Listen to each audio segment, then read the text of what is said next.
Hello student, आज हम पढ़ेंगे काव्य। देखिए, काव्य को हम काव्य भावों और विचारों की वह शाब्दिक व्यक्ति है जो शाब्दिक आनंद अनुभव कराता है।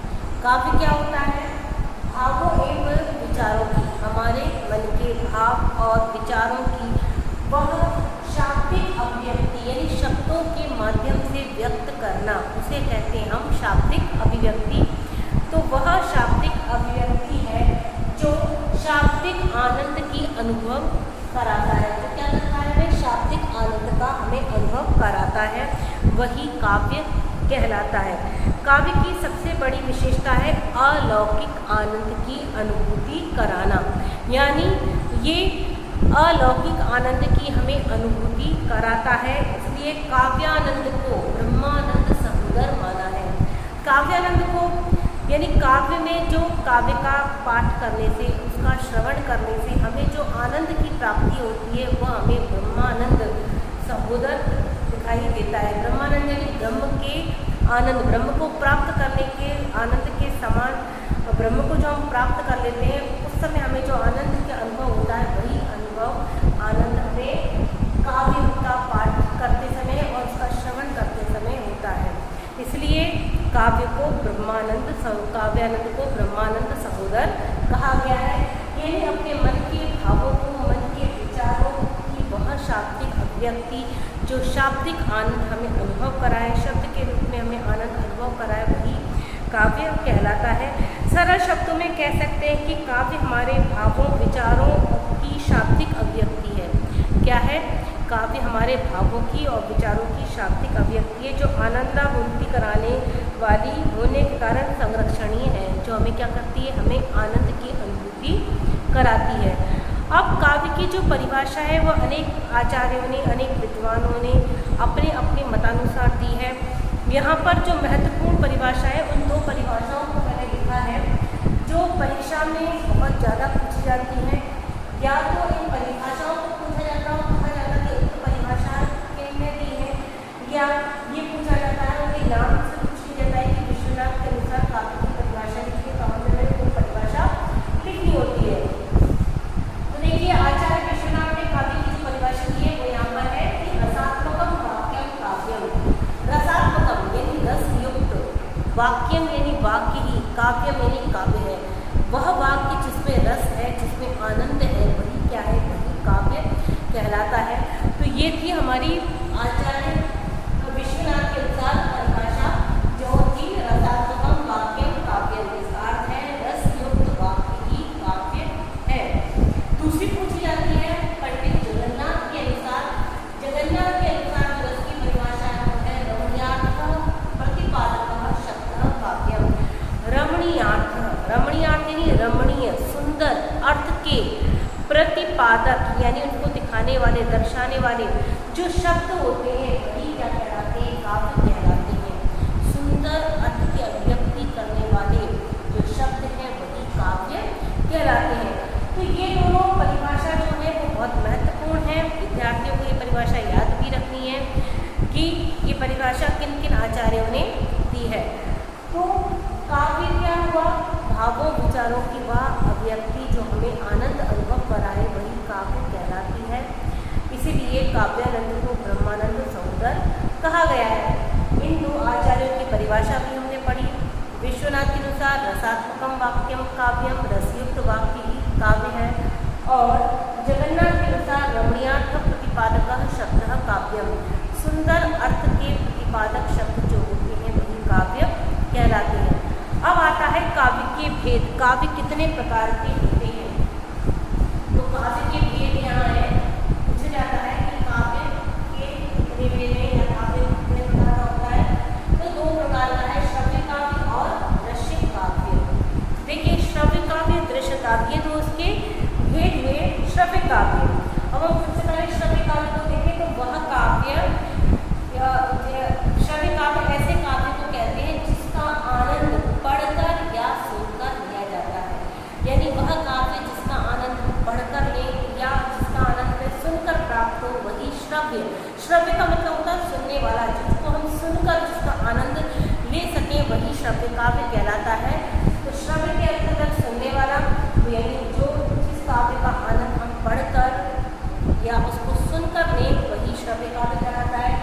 दूसरा है दृश्य काव्य। दृश्य काव्य वह काव्य है, दृश्य काव्य नाटक विधा से संबंधित ऐसा काव्य है जिसका आनंद अभिनय देखकर मंच पर अभिनय देखकर लिया जा सकता है। तो देखिए, श्रव्य काव्य के अंतर्गत हमने देखा श्रव्य काव्य के भी यहाँ पर भेद दिए हुए हैं और दृश्य काव्य के भी यहाँ पर भेद दिए हुए हैं। तो हमने श्रव्य काव्य को देखा। श्रव्य काव्य जिसका आनंद पढ़कर सुनकर लिया जाता है वह श्रव्य काव्य कहलाता है। जैसे कविता पाठ या कविता पढ़ना, ये श्रव्य काव्य कहलाता है। उसी प्रकार जो दृश्य काव्य है, जिस काव्य की आनंदानुभूति रंगमंच पर अभिनय आदि देखकर लेते हैं उसे दृश्य काव्य कहा जाता है। इस प्रकार के काव्य का आनंद शिक्षित एवं अशिक्षित समान रूप से ले सकते हैं, यानी पढ़े लिखे और जो अनपढ़ है वे भी देखकर उसका जो आनंद है समान रूप से ग्रहण कर सकते हैं। इसके अंतर्गत नाटक, एकांकी आदि दृश्य काव्य के अंतर्गत आते हैं। अब देखिए, जो काव्य के भेद है, दृश्य श्रव्य काव्य और दृश्य काव्य, इनके भी कई भेद है। श्रव्य काव्य के दो भेद हैं, प्रबंध काव्य और मुक्तक काव्य। और यहाँ पर दृश्य काव्य के दो भेद हैं। पहले दृश्य काव्य के भेद को देखेंगे। दृश्य काव्य के भेद है नाटक और एकांकी।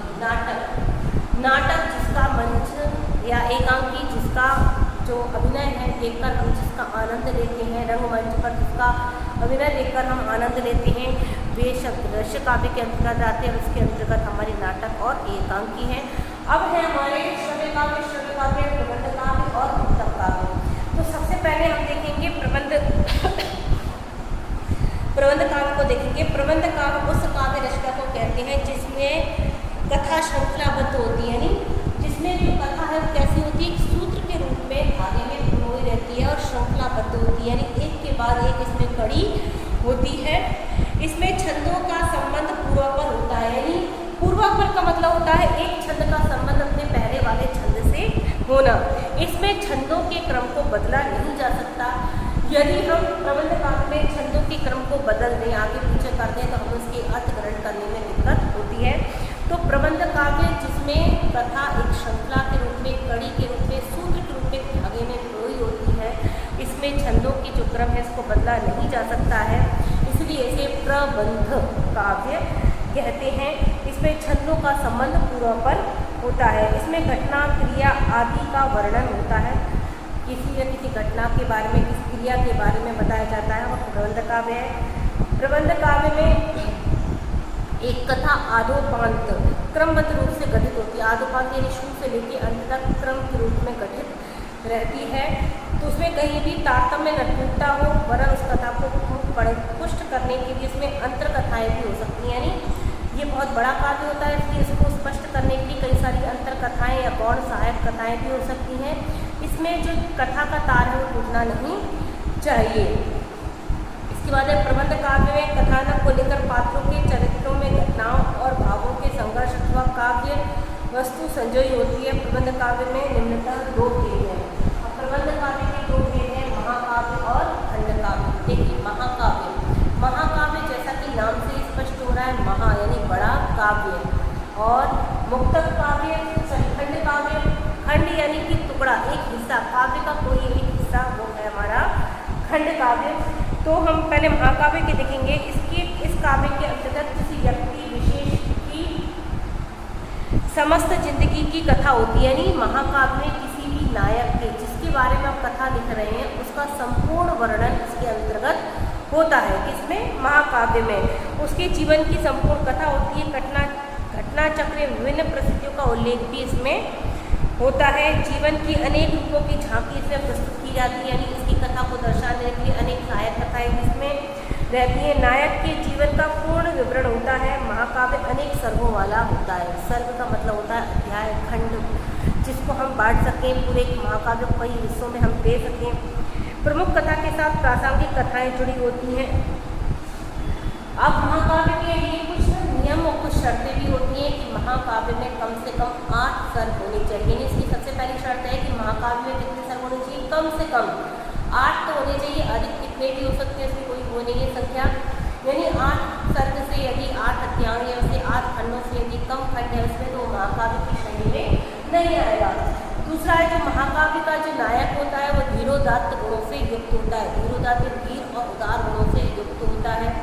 महाकाव्य में श्रृंगार, शांत और वीर रस में से किसी एक रस की प्रधानता होती है, अन्य जो रस है वो गौण होते हैं। महाकाव्य में अनेक छंदों का प्रयोग किया जाता है। ये महाकाव्य के लिए जो उसकी विशेषता है वो है खंडकाव्य। खंडकाव्य में किसी एक घटना को, किसी एक चरित्र को, किसी एक वर्णन को उभारा जाता है, इसलिए खंडकाव्य कहते हैं।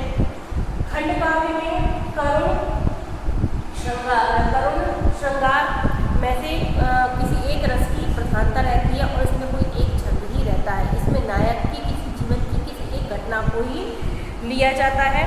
तो खंडकाव्य की कथा सबसे बड़ी विशेषता है कि वह अपने आप में पूर्ण होती है, यानी खंड में होने के बाद भी वो अपने आप में कैसी होती है, पूरी होती है। उसमें पूरे जीवन की झांकी ना होकर जिंदगी के किसी एक पहलू का वर्णन, किसी एक घटना का वर्णन होता है। जीवन की छोटी छोटी घटनाओं को कथा का आधार मानते हैं, उसका नायक यशस्वी होता है।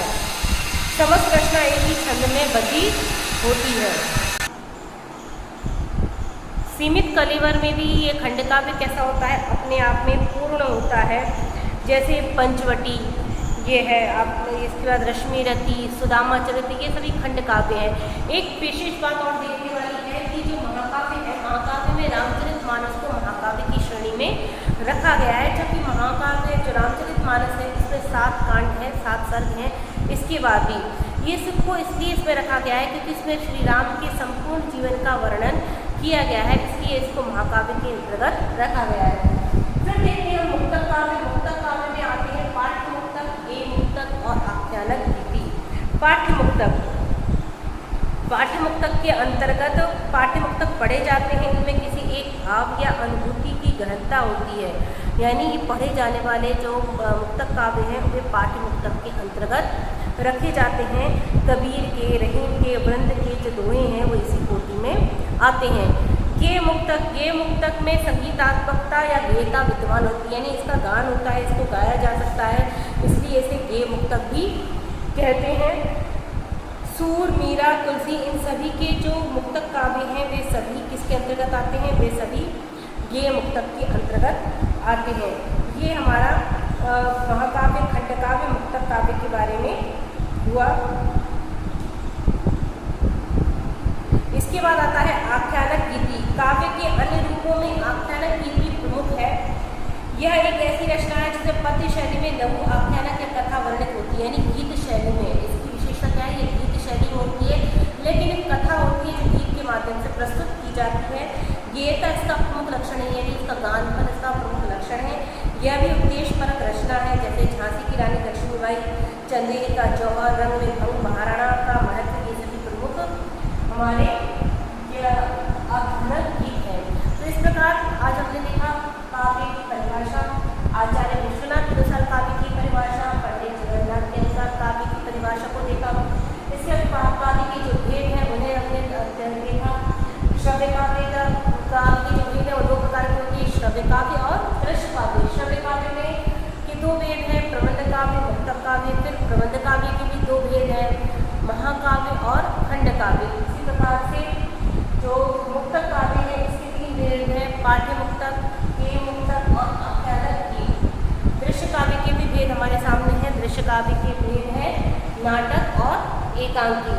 तो ये हमारे काव्य और काव्य के भेद का अध्ययन हुआ।